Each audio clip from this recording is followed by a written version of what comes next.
On peut passer sur CJ McCollum, si tu veux bien. Notre ami CJ McCollum, deuxième joueur du jour. 33 minutes de jeu. Je te fais le topo vite fait. 33 minutes de jeu en moyenne, 66 matchs cette saison. 102 de true shooting plus, donc plus de pourcents d'efficacité relatif à la moyenne. C'est bien, on va en parler. Sur un usage de 28%. Si j'ai bien noté dans mon cahier, ouais, je crois que oui. Ou 25, non, plutôt 25, pardon. Bref, 25, mais non, 25. juste pour te, voilà, 25, merci. Pour te lancer, après une saison 2023 qui a été un peu compliquée, on est mine de rien sur une saison bien meilleure, une saison un peu du rebond, on peut dire. Ouais, clairement.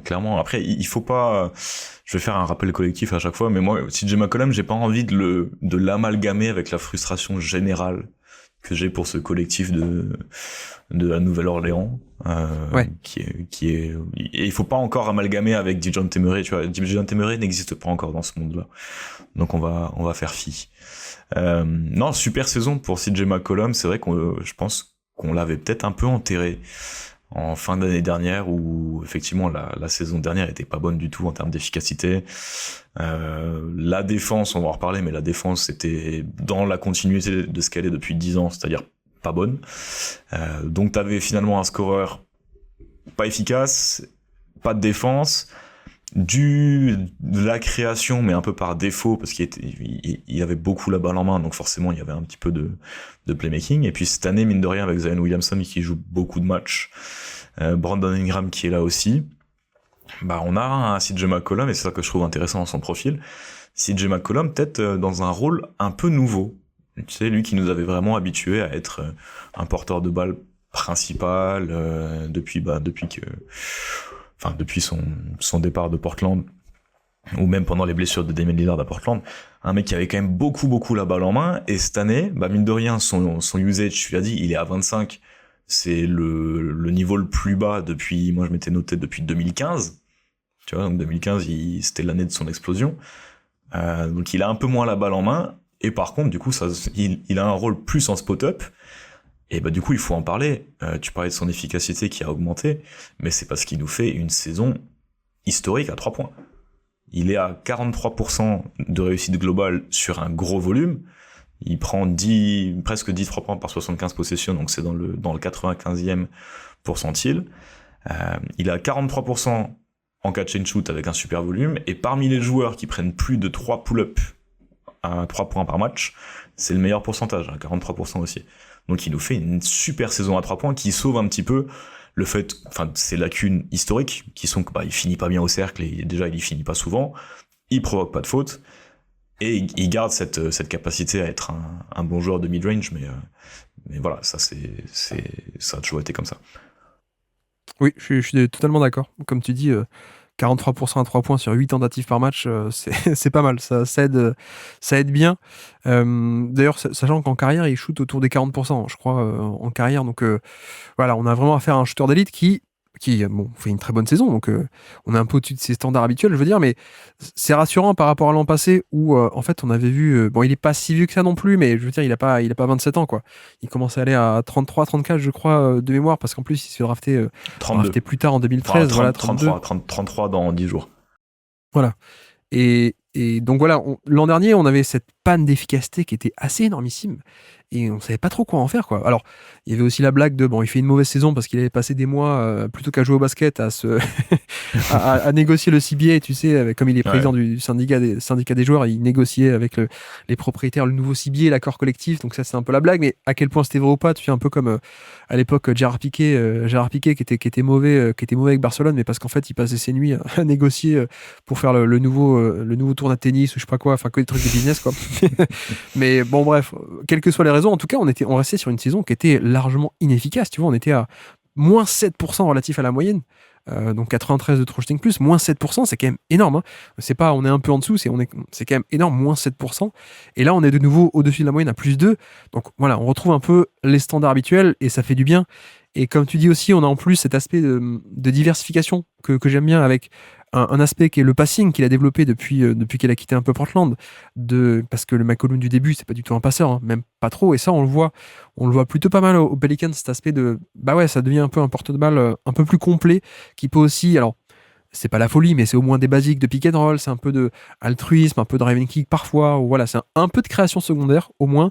Et surtout, comme tu dis, moi ce que j'aime beaucoup, c'est la flexibilité de son profil et la polyvalence avec cet aspect où il peut être on et off ball et dans ces schémas de James Borrego, enfin pardon, Willie Green, hein, qui est le coach principal, mais James Borrego c'est le coordinateur offensif, on va dire, qui a toujours des schémas fabuleux. Et donc dans cette attaque qui est très en mouvement, avec des zoom action, avec des sorties d'écran, avec des écrans fantômes aussi, les ghost screens, avec des shooters, dont lui d'ailleurs qui pose des écrans fantômes, ou voilà, une attaque très complexe et très, très diverse, et lui brille là-dedans, donc c'est bien. Après, comme tu dis aussi, le shoot est en méga surchauffe à 43% sur un énorme volume, et pourtant il n'est que il n'est que au niveau moyen de NBA en termes d'efficacité. Pourquoi?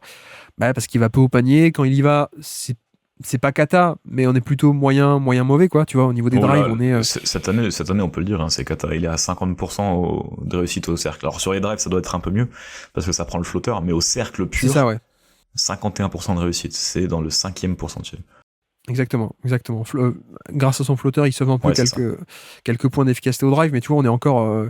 alors attends, je calcule, 47 sur 57, ça fait quoi ça? Ça fait du 29e centile. Donc il est quand même moins bon en drive que... Enfin, il est meilleur que à peine 30% des joueurs NBA, donc moins bon que 70%. Donc voilà, et surtout, l'autre aspect, le taux de lancer franc est à 54. Le free throw rate plus, donc les stats en plus, c'est relatif à la moyenne, hein, comme le true shooting plus, c'est pareil. Et donc 54, ça veut dire que la moyenne étant fixée à 100, son score est 50% moins grand que le score moyen de NBA en termes de taux de lancer franc, de provocation de lancer franc. Donc voilà, tu parlais de l'efficacité au panier, mais on peut rajouter ça aussi, hein, ce côté, il va pas au contact, il va pas au panier, il va pas au contact. Donc c'est là-dessus où c'est un peu dommage, parce que d'un côté, tu te dis, il pourrait être tellement efficace, vu à quel point il est efficace au shoot. Et de l'autre côté, on a aussi un peu les faiblesses habituelles de, on le connaît, McCollum, il va pas trop changer, c'est quand le shoot va, tout va. C'est pas quand le bâtiment va, tout va, c'est quand le shoot va, tout va. Parce que de l'autre côté, on a peu de drive, on a peu de contact, peu de lancer franc, ok. Mais tu vois, au final, ça nous fait quand même une version qui est largement plus intéressante que l'an dernier, je trouve. Entre efficacité et polyvalence, et passing en plus, on est quand même sur une belle saison de McCollum, même si ça va pas être la folie, mais en termes de créateur offensif, bon, c'est pas mal, quoi. Ouais, et puis juste derrière un stat pour dire que, effectivement, moi, je trouve il a diversifié son profil, donc il était moins balle en main cette année qu'il l'a été les années précédentes. Depuis 7-8 ans, il est à 8 pick and roll joués par match en tant que porteur de balle. Cette année, tu vois, ça descend à 5. Donc c'est la première fois que ça descend autant. Donc voilà, c'est pour ajouter sur l'aspect de diversification, où justement, moi je trouve, vu sa réussite aussi au tir cette année, ça rend ce profil vraiment viable. Donc j'attends de voir ce que ça va donner avec l'arrivée de Dijon Temeray. Même si j'ai pas trop d'espoir non plus, mais c'est peut-être justement le profil de CJ McCollum en tant que joueur de spot-up excellent et très efficace. C'est peut-être ce profil qui va permettre de enfin compléter Dijon Temeray. J'ai de l'espoir. Ouais. Oui, j'allais dire l'inverse, moi. Je pense que l'arrivée de Dijon Temeray, c'est peut-être qu'on va enfin échanger McCollum, à mon sens. On a pris une version qui est un peu similaire en attaque, mais un peu meilleur en défense. C'est un peu l'aspect dont on n'a pas encore discuté aujourd'hui. Je pense que dans le classement, on va y arriver d'ici quelques secondes, mais dans le classement, il va un peu perdre des points pour moi, comparé à d'autres créateurs secondaires un peu similaires. C'est parce qu'il n'y a pas la défense, et pas du tout, quoi. Tu vois, Non. En plus, il est dans des schémas des Pelicans très agressifs. C'est peut-être le moins bon là-dedans en termes de... alors parfois il fait les rotations, hein, et puis voilà, quand il faut que le mec côté faible il vienne zoner très tôt et très loin, il le fait, hein. Mais le problème c'est qu'il a pas ce que les autres ont, c'est-à-dire la capacité à recover, à revenir en position, à faire les close-out, à contenir le close-out, à bien faire ton close-out, quoi. Donc c'est pas juste se jeter, quoi. C'est aussi éventuellement soit contester le tir, soit repartir de l'autre côté quand ça attaque sur le dribble, etc. Voilà, il a pas ce volume-là, et en plus, on-ball, c'est pas top non plus. Donc voilà, ce petit malus sans doute sur la défense. Mais voilà, je trouve que c'est pas mal par rapport à l'an dernier, quoi. L'an dernier, j'avais un peu eu peur, mais là, on est quand même sur une bonne saison du rebond. Donc c'est pas mal. Et donc, je te pose la question directement, où est-ce qu'on l'imagine dans ce classement, alors? Écoute, il y a pour moi un point de comparaison évident, parce que les profils sont un peu similaires, c'est Bogdan Bogdanovic. Ouais. Mais à Bogdan Bogdanovic, il faut ajouter le malus défensif qu'a CJ McCollum. Donc je le verrai de toute manière en dessous de Bogdan Bogdanovic, qui est actuellement 20e. Que Bogdan a aussi, non, un peu tout de même. Ouais, mais peut-être moins, je sais pas. J'aurais tendance à moins le pénaliser, mais du coup je le verrai, parce que là on a Keegan Murray ensuite en 21. J'aurais tendance quand même à me donner de la valeur au profil de création de McCollum, et donc peut-être entre les deux, tu vois, entre Bogdan Bogdanovic et Keegan Murray. Oui, ça me va, ouais. J'avais un autre point de repère qui était Mike Conley, moi. Ouais. Et je pensais qu'il devrait être un peu en dessous. Déjà parce que on juge la perf et pas l'absolu, et Mike Conley a fait une super saison d'efficacité. Donc c'est pas tenable, mais en même temps, bah, ça a rapporté plein de points, quoi, le fait d'être en surchauffe. Donc, et puis la défense aussi, c'est là où on a peut-être un écart. Donc pour moi, c'était un peu le point à pas dépasser Mike Conley. Même si je voulais pas trop l'éloigner, McCollum de Conley, parce que Conley fait ce qu'il fait, mais sur un plus petit volume, et il a pas autant d'importance en attaque que McCollum. Donc ouais, ça me va si on peut on le mettre par là, ouais. Du coup, Ouais. derrière Bogdanovic, hein, c'est ça pour toi? Ah, si tu veux le mettre devant, on peut le mettre devant, ça se joue à une place. Comme toi, tu l'avais entre 19 et 20, et comme moi, je l'avais entre 20 et 21, on peut le mettre. Non, j'étais par là, moi. J'étais par Ouais, là. bah, On peut le j'aurais mettre. tendance à le mettre en dessous de Bogdanovic. Ok. Eh bien, faisons ça alors, faisons ça. Oui, parce qu'on est d'accord qu'après, il y a un groupe juste en dessous de Keegan Murray, DeAndre Hunter, Aaron Smith. On entre sur des role-players beaucoup plus sobres. Donc, effectivement, la création offensive de McCollum vaut quand même beaucoup plus. Donc, ok, mettons-le là, entre Bogdanovic et ensuite le groupe de Keegan Murray. Ça marche pour le classement. Et donc, petit quiz pour finir. Nous sommes le 17 janvier. Qui est sur le terrain, FD. 17 janvier 2024 pour un dunk de CJ McCollum. Et oui, Mais non. il n'y en a eu que 6 dans l'année. Il n'y a eu que 6 dunks de CJ McCollum. Donc j'ai pris un de ceux-là, un dunk de CJ McCollum. Qui est sur le terrain au moment de ce dunk spectaculaire? Non, c'est pas vrai, pas du tout. Contre les Hornets.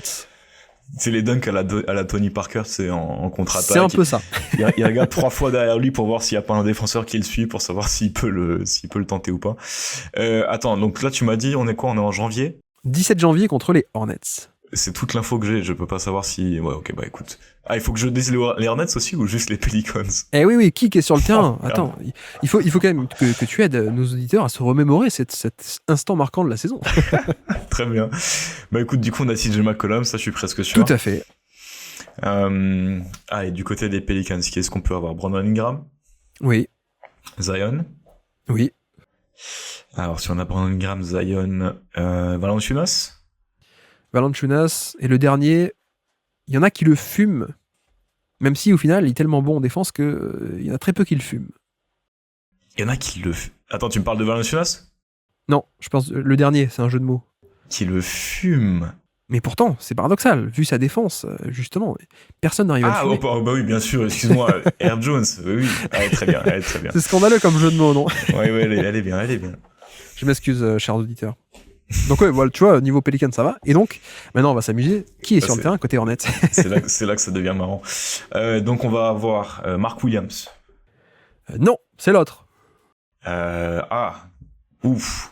L'autre. L'autre, Grant Williams. Non, c'était pas dans ce sens-là. C'était plutôt l'autre pivot. Si je te dis Bob Marley, le reggae. Si je te dis mince, comment il s'appelait ce film? Rasta Rocket, ça te dit rien, Rasta Rocket? Si, ça me dit un truc, mais par contre, en tant que... C'est quel pays, Rasta Rocket? Ah, c'est le Jamaïque. Et donc, qui est le Jamaïcain de NBA? Kai Jones, il est des Bahamas. Du coup, j'ai que Kai Jones en tête. Non, c'est pas Kai Jones. Ouais. C'est un mec qui était... Alors, indice basket pour toi. Ouais. Kentucky, il est passé par Kentucky. Ah, oui. Oui, Nick Richards. Exactement. Tu savais pas qu'il était Jamaïcain? Non, ça, j'avais pas l'info, je t'avoue. Bon, ben voilà. Du coup, l'indice est tombé à l'eau. Donc, Nick Richards, en effet, on est le 17 janvier, donc il n'y a pas eu le trade de Grant Williams. Mince, il y en a d'autres après. Eh ben oui. Il n'y avait pas que Nick Richards. Miles Bridges, du coup.